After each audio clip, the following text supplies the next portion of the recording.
there's a fella down the road from here who actually used to live quite close by me, but he made a lot of money and moved into Cheshire, you see. He's a bit of a wild lad, you know, sort of thing. We call here sometimes on our way by. Nearly always ends up as a booze up, you know, and get in trouble with the wives, like.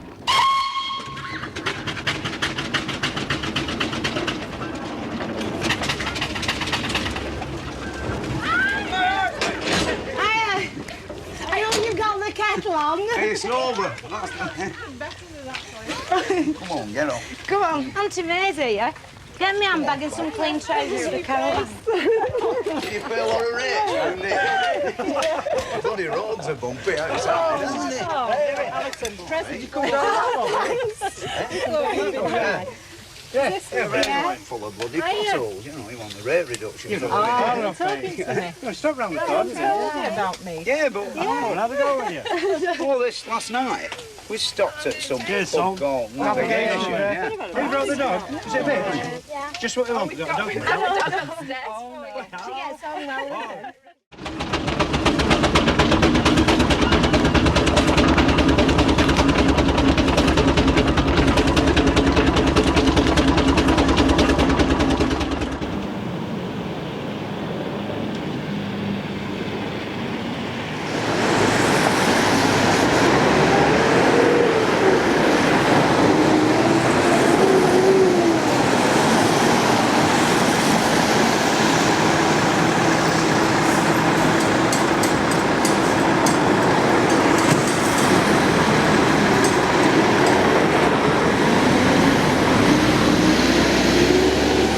So I hope you can hear me over the traffic, but we're in Bolton, just off the A56, and we've come to Bucklow View, and Bucklow View plays an important part in Fred's journey to Sassol Park. He comes and sees some friends who's made a bit of money, and he's moved out, he used to live near Fred in Bolton, and he's moved to Cheshire, he's become a bit posh. So he's moved up there. Now the house up there, what you can see directly, where this 6 Series Grand, well, that was an expensive plate, 82 AF. Right, see, it's a lot of cash around here. Anyway, that big house up there, you can see what I've just filmed. It was there, you can see it on the film of Fred's, but the house next door looked exactly the same as that house, but it's been knocked down. It's a new Cheshire mansion now, and the house on the corner has actually been knocked down as well, and because the house on the corner plays a good part in replicating this was the place, because it had big long windows in the back. But luckily Google Maps, they've got old pictures of the house, well, not the house what Fred went to, but that corner house, so we can sort of line it up, and I can thank Andy the Lens for finding this information. He stayed up to 3 AM in the morning to find out, listening to Fred on his headphones, that he came here, and he worked it out, because the night before he stayed in the navigation, and then he went nosebag, what I filmed just before at the Swan Hotel, and he worked it out, and this is it, and it's exactly the same road, and you can line it up because of that big house up there with the double garages and the little walls. So as you can see, Fred coming up in his steamroller into Bucklow View. The thing to note is where my cursor is, those long windows, note that in your head. And he comes up into the estate, it's all sort of nice plush lawns. It's nothing like that anymore. Everyone's got fortified hedges around their houses now if you go today. But one of the last things left in the estate, what hasn't been glorified by Cheshire Mansions, is, just got to go slightly back there, is where that beetle is on the left. There's a little wall next to it, and I can show you a better view of that if I move it on. So they come out the house what doesn't exist anymore, it's been knocked down, and it's a Cheshire mansion now. So when they're talking here, you can see that wall in the background. Now note them in your head, because I'll show you on Google Maps what you can still see today.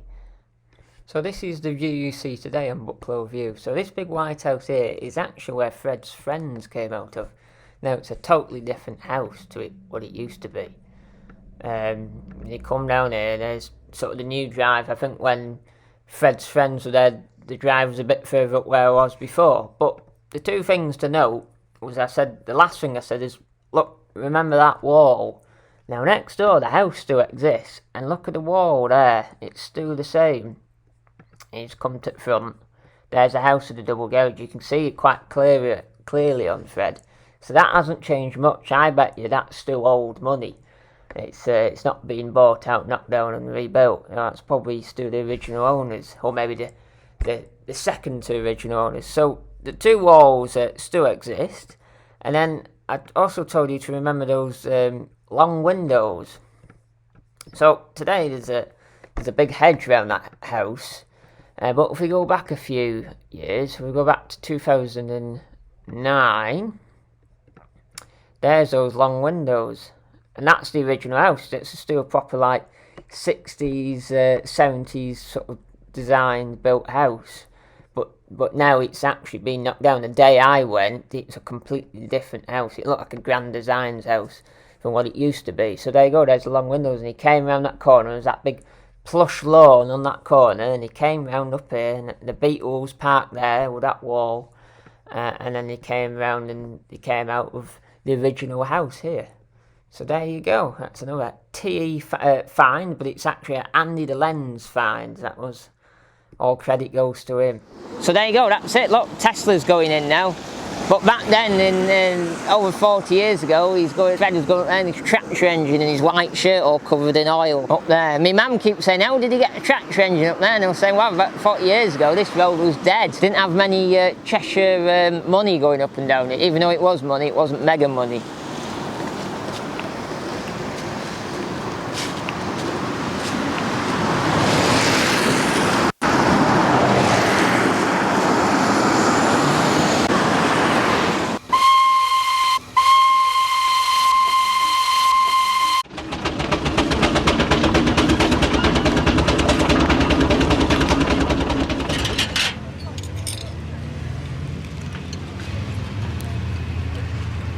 I'm ready for this. Yes. I'm ready, yeah. Come on, chick.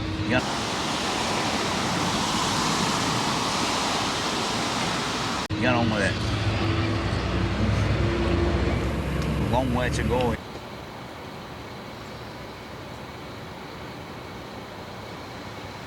There you go.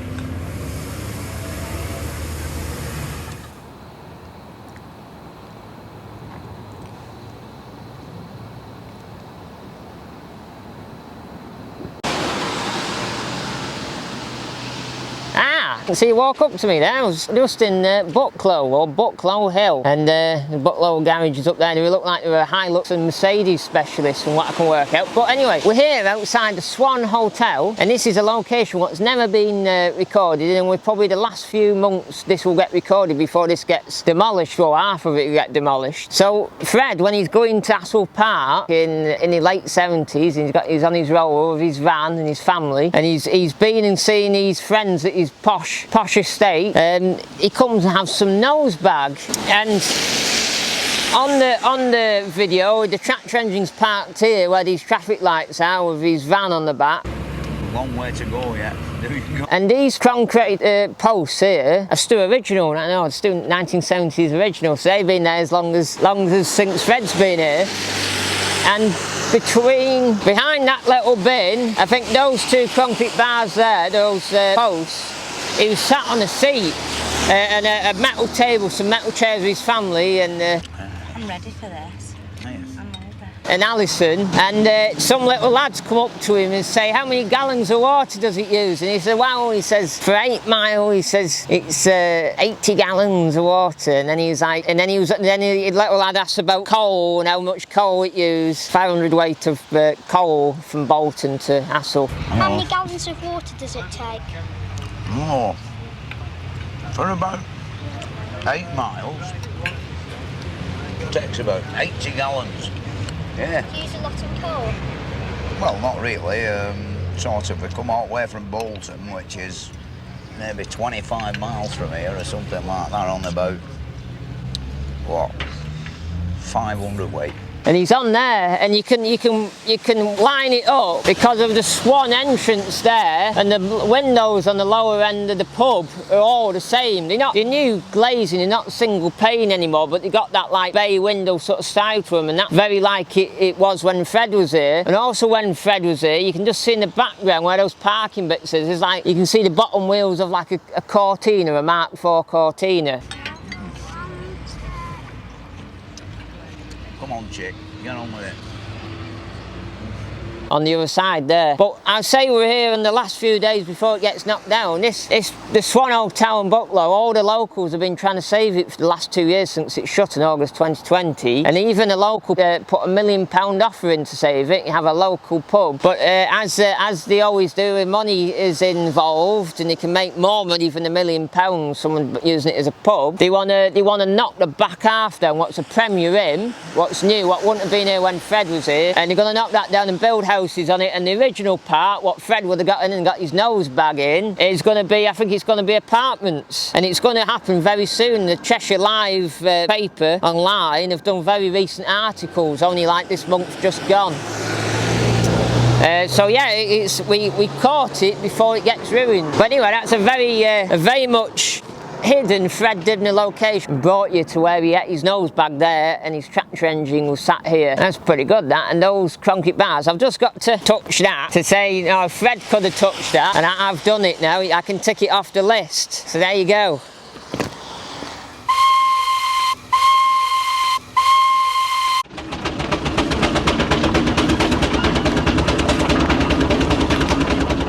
Anyway, by this time, we're doing about 25 mile an hour down this hill. Halfway down the hill, there's a bend in the road, not quite 45 degrees. No, there's no way we're going to get round a 45-degree corner.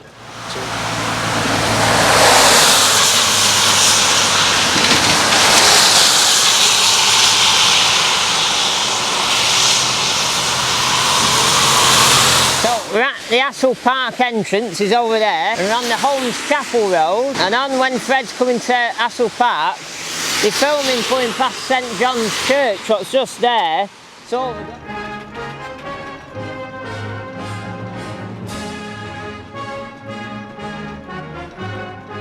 overgrown, you can't see it, and he goes in the main entrance here. Now Sassol Park in the TE world, in my world, I've been coming since I was a baby, like maybe only a few weeks old when I came, no, a few months old. I was born in May and it's always in August. So I would have come here then as a baby and then every year since then. And I think even when I was young, I probably would have seen Fred. I was born in the late 90s. So yeah, he came here in 78, it's been going a long time. But before I was born, my mum's always been coming in, a cameraman. And we've actually got old photos of the year when Fred came in 78, when it was filmed. So we got some old photos then. But unfortunately not with Fred on. But yeah, the main, like all the tractor engines, all the show vehicles go in this entrance, and this is like the main entrance up to the hall. And then everyone what pays to go in, you go a bit further up there and you go in, you park in a big field, and it's a proper parkland field with big trees, and it's great. When at night time you go back to the car park, you brew up and you wait till the fireworks happen on Saturday under these big trees. It's one of the best tractor engine rallies in the northwest, Sassol Park. So this is where he came. And that bridge behind me there, I was just looking, it's the camera on that day, they must have climbed down the side of the banking and filmed him coming around that corner where that bus is coming now. Off the edge of the road, we're in a big field. But the field has even more of a slant than the road. But you can't get down there now to redo it. But it's quite a dangerous road today. There you go, there's another Fred location.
Right, we're at the next location. This is Last Drop Village. It's been here a long time, and when it was built originally, it was proper Last Drop Village where it had nothing around it. It was just on a hill and you could see a whole panorama view, and they've got a Affinity pool up there, and the poor sods are in this pool and they're looking into someone's brand new house now, and originally they would have looked right down onto Lancashire Plain, but it's not happening anymore. Anyway, we're here because this is the location where Fred Dibnah crashed his Steamroller. Well, he didn't crash, it wasn't done intentionally. As it in his words, it was slurring and it picked its feet up, where when it picks up and then it just, you know, they're not spinning, the brakes have got holes. So when you've got metal going on tarmac, big tractor engine wheels, and it hits a bit of rubber, it hits a grid or something, it will pick its feet up and then it starts sliding. And it picks its feet up and it turns into a big, as Fred said, it's a 10-ton sledge. And it was down that back hill there, and we'll show you what he hit into now. Oh, over here, spin round over here. This post got rebuilt now, but come over here, you can look up here before I tell you about this post. Let me get over here. Up there is the back entrance, so to speak. It's a one direction, maybe it wasn't then. Came down there and it picked its feet up with his 5-ton trailer on the back, and he'd actually been to Last Drop Village to drop off some hexagon stones, the holes in the middle, what he couldn't get rid of, but he managed to sell them to here. And apparently they've been sold since. There was some eBay listing where someone bid on them for £32 for 9 bid. Anyway, he came down here, he was going home, and it picked its wheels up and he was sliding down here, and someone in the trailer jumped over the wall to get out, and Fred before those houses behind us were built, it was a field and a big drop, and I think there was a hospital, wasn't there? And he didn't want to go down there. He could see it in the paper, this tractor engine going, his roller going for the back of the hospital. So he saw the post at the bottom, he was like, that will stop it, that'll slow it down a bit. So he smacked this when it was obviously the original one, before this got rebuilt. Smacked this and it ripped the front forks apart with the wheel, and the wheel managed to get the chain, managed to hold it, and it snapped the horse on the front in 2 pieces. And a guy came out with a camera and taking loads of snaps, and when Fred went to pick those pictures up later, the silly bugger took his lens cap off and never got any pictures of it. So this is where it was. This is another Fred Dibnah location. So all you need to do is get yourself up to Last Drop Village, find this driveway here and that post, and Bob's your uncle, Fanny's your aunt, as they say, and you found it. So there you go, that's another Fred location. Aye. I've had 2 disasters with this steamroller.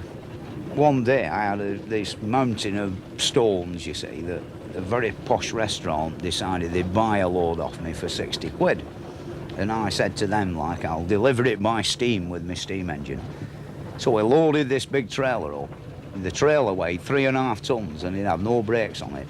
And we must have put about 20 odd tons on the trailer. And we set off for this place. And it's outside of Bolton on the moors, and the road is very steep, you know, about 1 in 7 or something like that. Anyway, we made it. Burnt all the paint off the funnel, but we were there. And it took us 2 hours to unload the bloody thing. Turned the engine round, lit the lamps, because it was going dark Sunday evening, and down this big hill. And I decided, you know, the crankshaft was going round a bit too fast, so screwed the brakes on a bit, and it picked its feet up. That means, like, instead of wheels going round, you know, it was slurring like a big sledge, you see. And it was going, like, from one side of the road to the other. Anyway, by this time, we're doing about 25 mile an hour down this hill. Halfway down the hill, there's a bend in the road, not quite 45 degrees. Now, there's no way we're going to get round a 45-degree corner.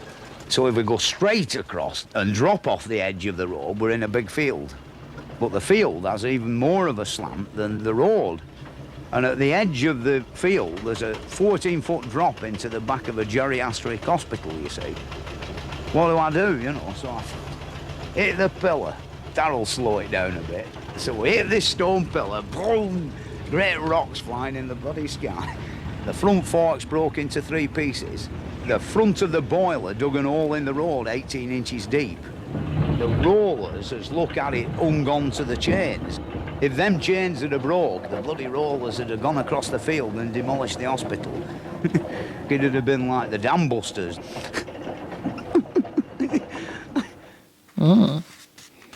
Interesting book, this. Well, putting his props in his chimney there when he's felling it. Where's that at?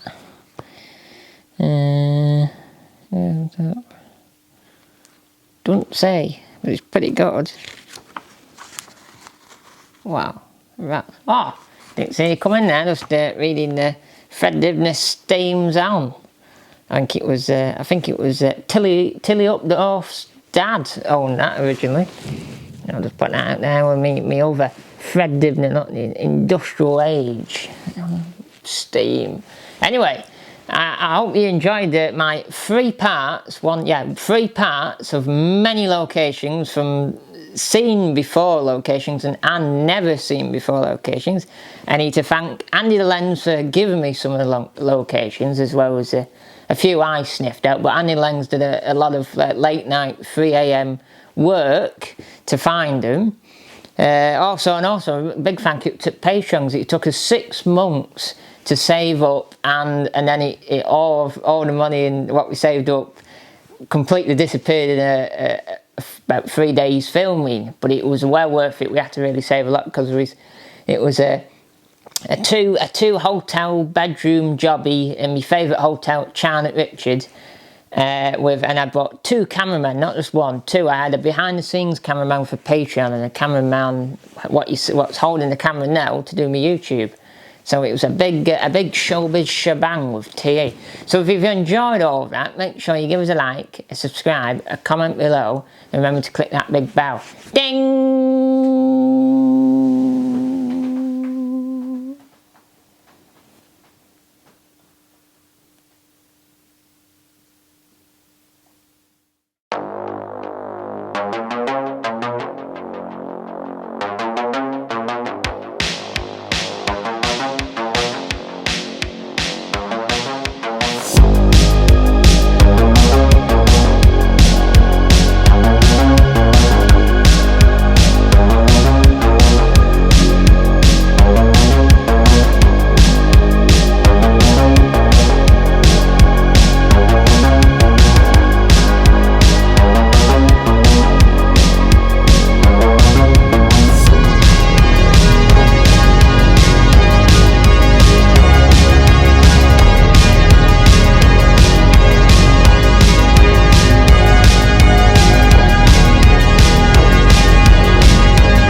Long way to go yet. There you go. How many gallons?